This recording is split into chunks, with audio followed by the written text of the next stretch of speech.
À côté de moi, Benjamin Mello. Vous nous suivez, Benjamin, justement, à côté, avec votre moto. Ouais. Deuxième Dakar, il se passe comment celui-là? 23e du général, c'est pas mal.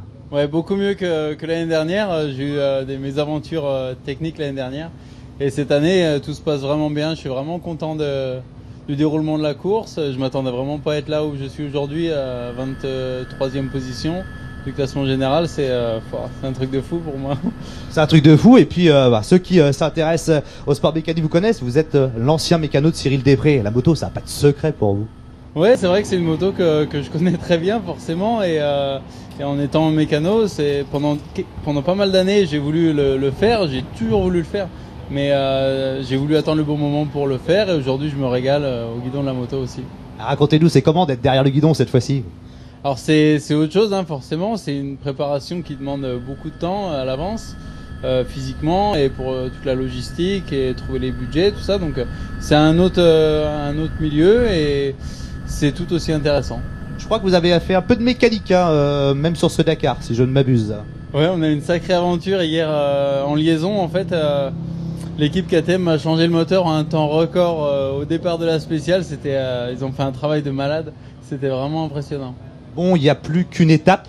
Ça y est, on en voit le bout de ce Dakar qui était court, mais intense.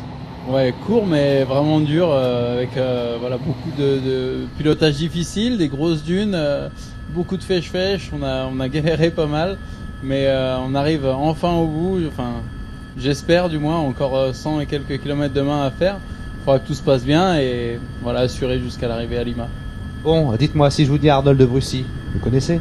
Ouais, forcément, un bon copain qui est en mal moto, qui fait un rallye de fou.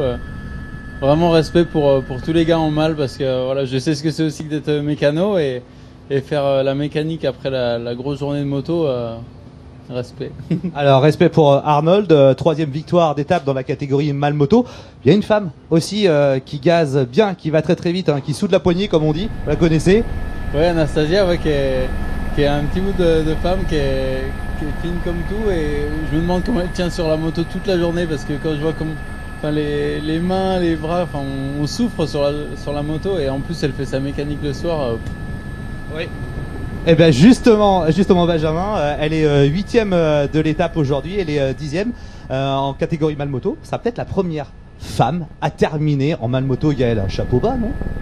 Chapeau bas, Richard. Tiens, je vous présente un autre sacré bout de femme, Lulu de la Feuille.